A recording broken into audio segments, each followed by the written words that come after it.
La agonía y el éxtasis. Vida de Miguel Ángel. Irving Stone. Libro cuarto. Capítulo 6. Una muerte inesperada puso fin a sus actividades de disección.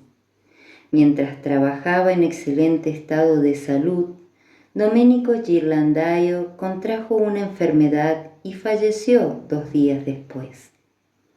Miguel Ángel fue a la boteca para ocupar su lugar con Granacci, Bugiardini, Cieco, Baldinelli, Tedesco y Jacopo, a uno de los lados del féretro, mientras el hijo, los hermanos y el cuñado del extinto se colocaron en el opuesto.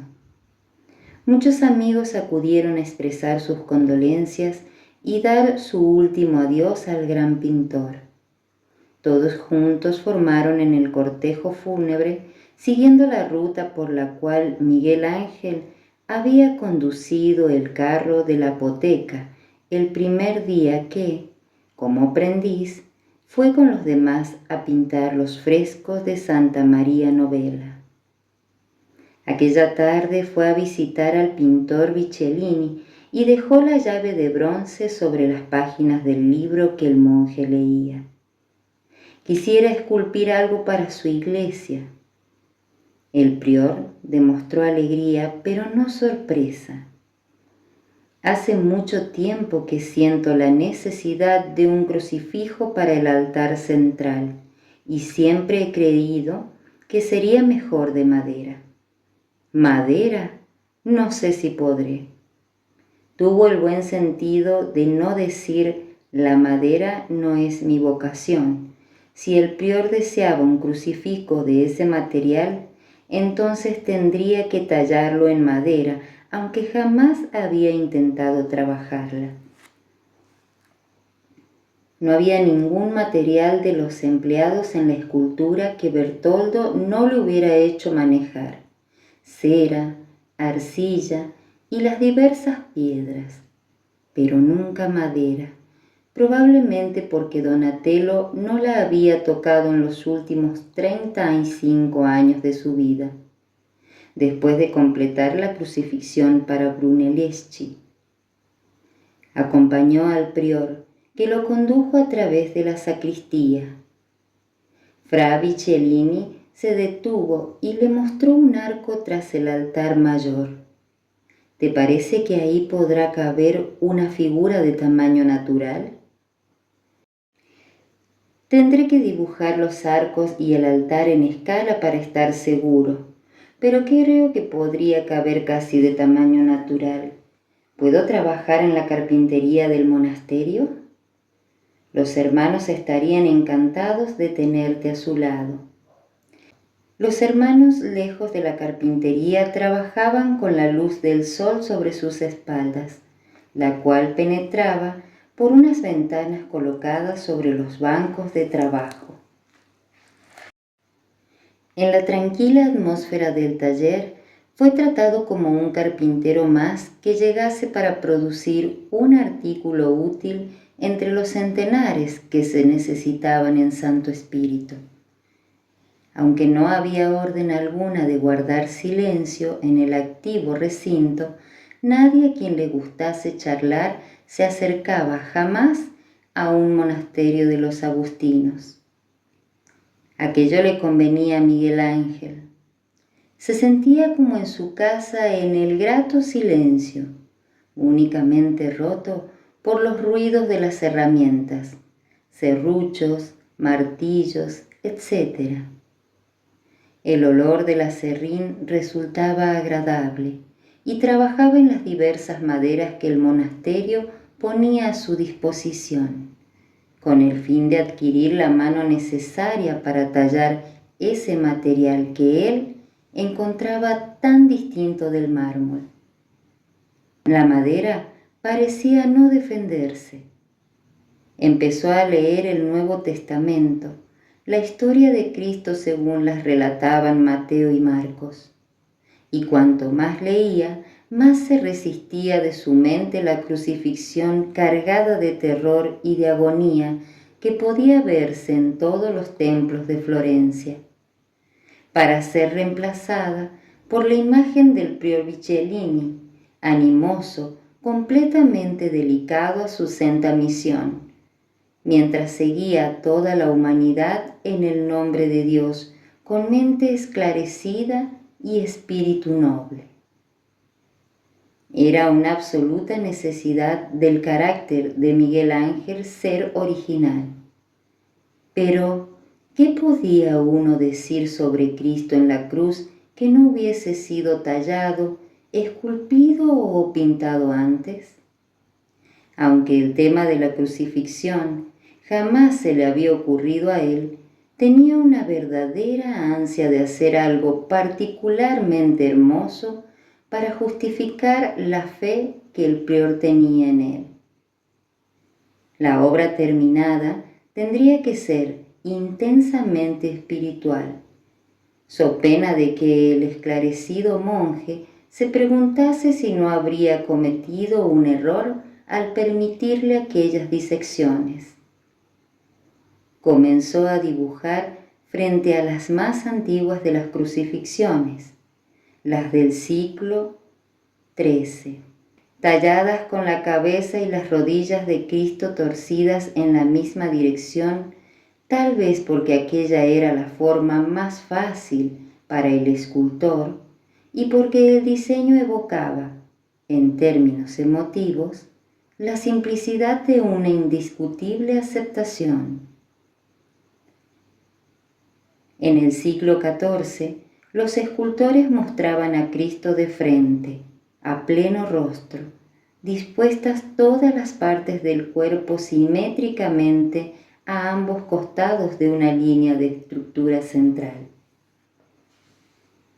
Pasó mucho tiempo frente a la crucifixión de Donatello en la iglesia de Santa Croce, maravillado ante la magnificencia de su concepción.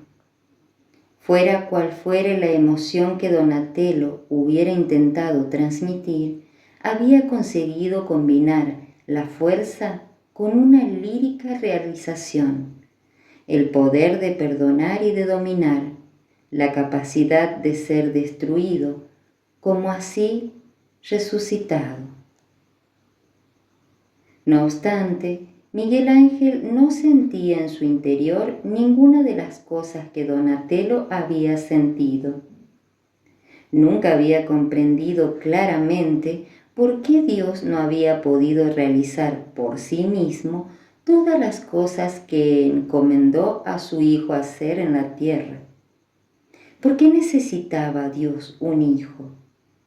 El Cristo exquisitamente equilibrado de Donatello le decía: es así como Dios ha querido que sea, exactamente en la misma forma que fue planeado.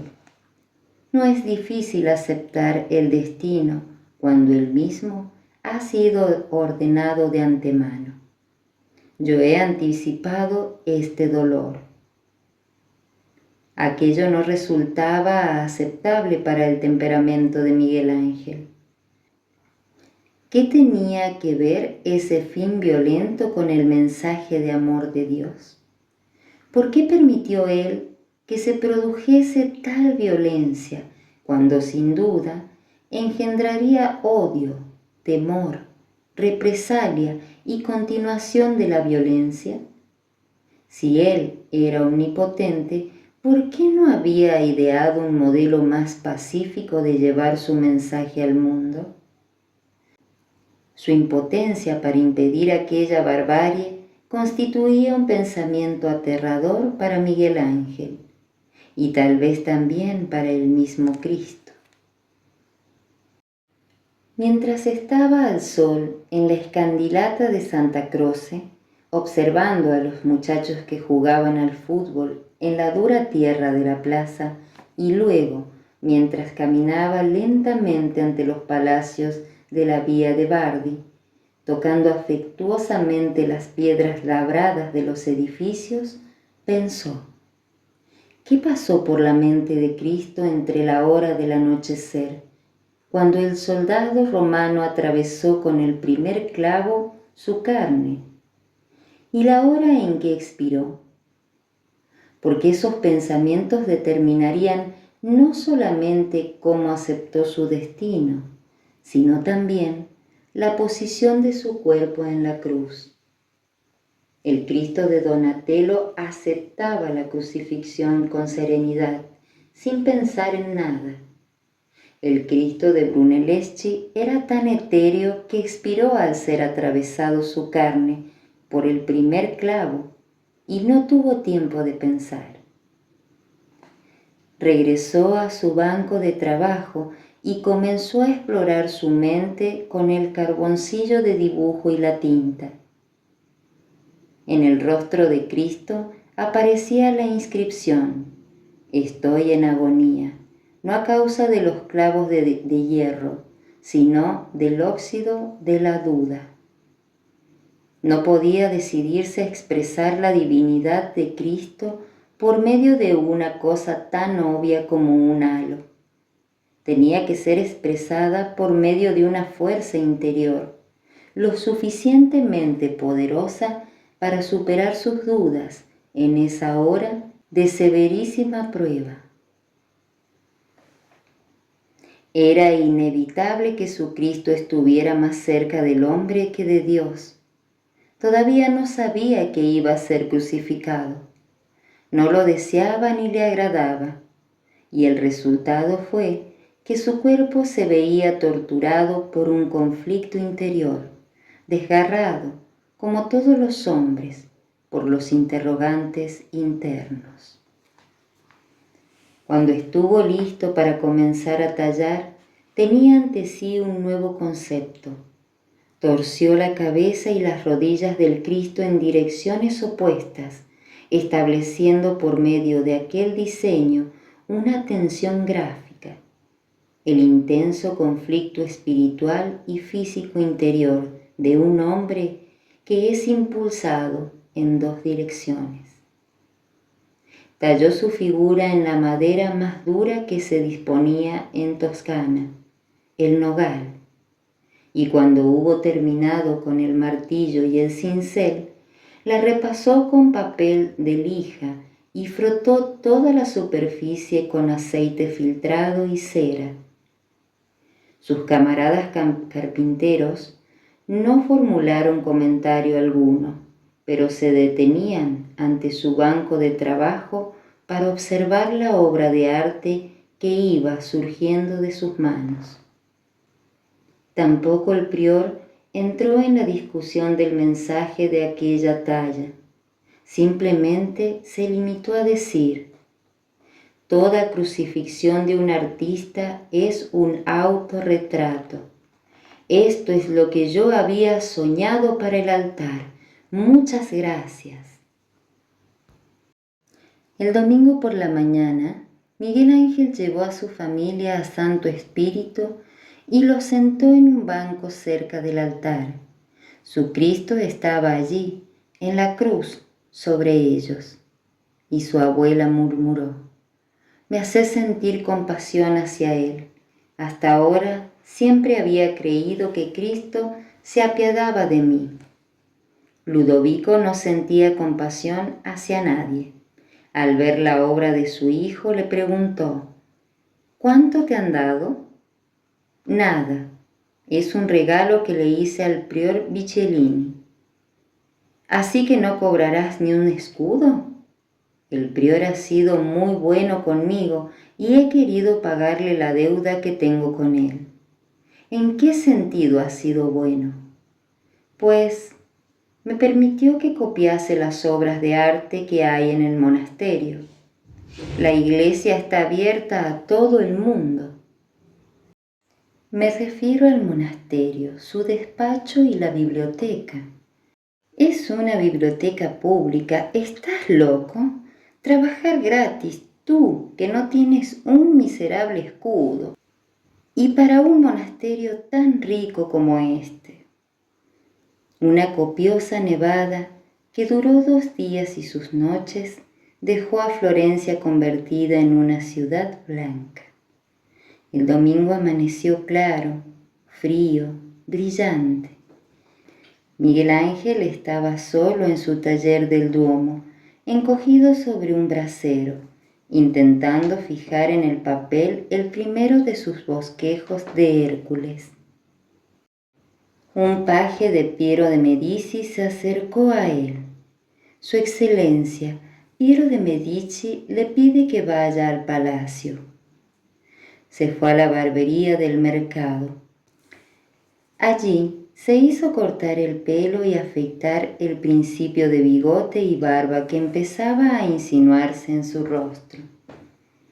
Luego volvió a su casa, se lavó, vistió y salió, por primera vez en el último año y medio, rumbo al palacio. Las estatuas del patio estaban cubiertas de gruesas capas de nieve. Encontró a los hijos y nietos de Lorenzo reunidos en el estudiolo ante un gran fuego que ardía en la chimenea. Era el cumpleaños de Giuliano. El cardenal Giovanni, que se había establecido en un pequeño pero exquisito palacio en el barrio de San Antonio, al ser elegido papa en Roma, un Borgia hostil, parecía más gordo que nunca y estaba sentado en el sillón favorito de Lorenzo. Junto a él se hallaba su primo Giulio. Maddalena, casada con el hijo del ex papa Inocencio VIII, Francesco Sibo, estaba allí también con sus 2 hijos.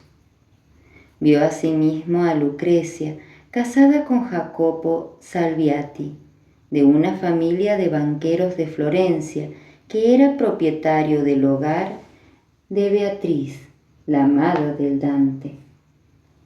La tía Nanina y su esposo, Bernardo Rucellai, estaban junto a Piero de Medici y su esposa Alfonsina. Todos vestían sus más suntuosos ropajes y lucían sus mejores joyas. Miguel Ángel vio también a Contesina, elegantemente vestida. Observó con sorpresa que estaba más alta y que sus brazos y hombros se habían llenado un poco. Su pecho, encerrado en el corpiño bajo un mar de encajes, se estaba aproximando a la madurez. Sus ojos brillaron como las gemas que adornaban su vestido de seda al ver a Miguel Ángel. Un servidor le alcanzó un vaso de vino caliente con especias. Aquella bebida, unida a la cordialidad de la recepción y a la honda nostalgia que esa habitación despertaba en él, así como la cariñosa sonrisa de Contesina, se le subió a la cabeza. Piero estaba de pie, de espaldas a la chimenea. Sonrió. Parecía haber olvidado lo pasado y dijo: Miguel Ángel, tenemos mucho placer en darle la bienvenida. En este día tenemos que hacer todo aquello que agrade más a Giuliano. Me agradaría muchísimo contribuir a su felicidad en este día, respondió Miguel Ángel. Muy bien. Lo primero que dijo Giuliano esta mañana fue: me gustaría tener el hombre de nieve más grande que se haya hecho jamás. Y puesto que usted era el escultor favorito de nuestro padre, ¿qué cosa más natural que haber pensado en usted para que lo haga? Miguel Ángel sintió que algo en su interior se hundía pesadamente como una piedra. Mientras los niños volvían ansiosos la cabeza hacia él, recordó los 2 tubos de uno de los cadáveres que se extendían hacia abajo desde la boca, uno para llevar el aire y el otro para los alimentos y líquidos. ¿No habría un tercero para tragar las esperanzas destruidas? Le ruego que lo haga por mí, dijo Giuliano. Sería el hombre de nieve más maravilloso que se ha hecho en el mundo. Aquella amarga impresión de haber sido llamado para entretenimiento de los pequeños desapareció ante aquel ruego de Giuliano. ¿Debía responder: la nieve no es mi vocación? Yo también le ruego que nos ayude, Miguel Ángel. Era la voz querida de Contesina, que se había aproximado a él y que añadía: todos le serviremos de ayudantes. Y entonces comprendió que tenía que acceder y que estaba bien que lo hiciese. Aquella tarde, a última hora, cuando el último grupo de la multitud de florentinos había pasado ya por el parque del palacio para contemplar el grotesco y gigantesco hombre de nieve, Piero, sentado ante la mesa en el despacho de su padre, dijo a Miguel Ángel: ¿por qué no vuelve al palacio? Nos agradaría muchísimo poder reunir otra vez el círculo que mi padre había formado. ¿Podría preguntarle en qué condiciones se realizaría mi regreso?, inquirió el muchacho. Tendría los mismos privilegios que cuando vivía mi padre. Miguel Ángel meditó. Tenía 15 años cuando fue a vivir por primera vez al palacio. Ahora ya tenía casi 18. Difícilmente podría considerarse la suya una edad apropiada para recibir un dinero que le era dejado en el tocador todas las semanas. Sin embargo, era una oportunidad de abandonar la sombría casa de los Buonarroti, la pesada dominación de Ludovico y ganar, al mismo tiempo, dinero a cambio de alguna obra de arte que esculpiera para los Medici.